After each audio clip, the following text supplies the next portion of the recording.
Good morning बच्चों। हम पढ़ रहे थे प्रकाश परावर्तन एवं अपवर्तन समतल सतह से। उसमें आज पढ़ेंगे वास्तविक और आभासी गहराई क्या होती है। ये है सघन माध्यम और इधर वाला है विरल माध्यम। इस सघन माध्यम में हम पानी में देख रहे हैं कि सिक्के पड़े हुए हैं। सिक्के से आने वाली प्रकाश किरण जब सघन से विरल में जाती है तो अभिलंब से क्या हो जाती है, दूर हो जाती है। ठीक है, ये भी अभिलंब से क्या हो गई, दूर हो गई। जब हम इसको विरल माध्यम से देखते हैं तो प्रकाश किरण हमको सीधी नज़र आती है। तो जब प्रकाश किरण हमको सीधी नज़र आती है तो ये सिक्के जो है हमको इस जगह पर दिखाई देता है, मतलब अपनी वास्तविक गहराई से ठीक थोड़ा ऊपर दिखाई देता है। तो ये इसकी आभासी गहराई है जो हमको दिखाई दे रहा है, लेकिन एक्चुअल में यहाँ पर है ये इसकी वास्तविक गहराई है। तो अपवर्तनांक बराबर वास्तविक गहराई बटे आभासी गहराई बराबर h बटे कैपिटल H बटे स्मॉल h।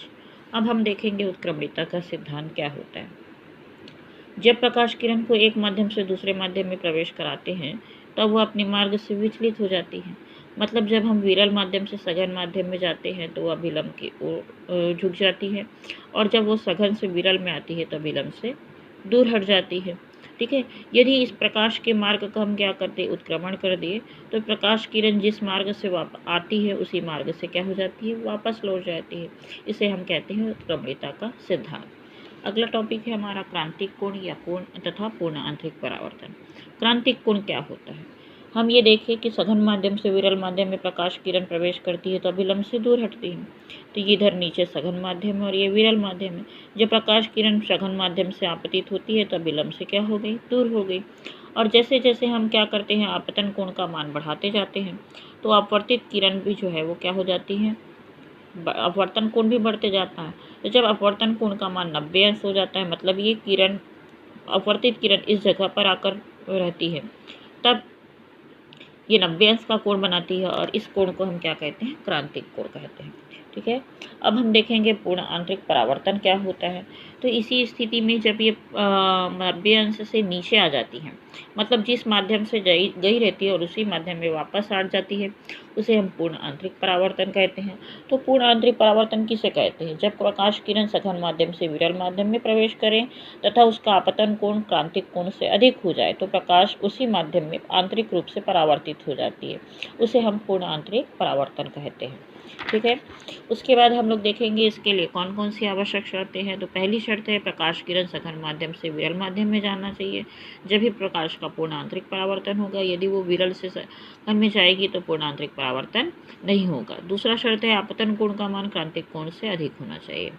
अब पूर्ण आंतरिक परावर्तन के उदाहरण हैं, जैसे यहाँ पर हम देख रहे हैं पूर्ण आंतरिक परावर्तन के परख नली हमको तो क्या दिखाई देती है, हमको तिरछी नजर दिखाई देती है। जब हम उसको कहाँ से देखते हैं, विरल माध्यम से या सघन माध्यम से देखते हैं तो हमको तिरछी दिखाई देती है।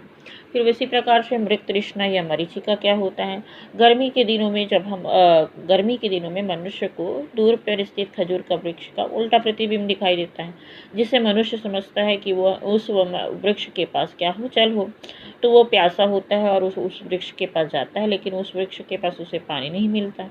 ये उसके आँख का धोखा होता है। इसे हम क्या कहते हैं, मृग तृष्णा या मरीचिका।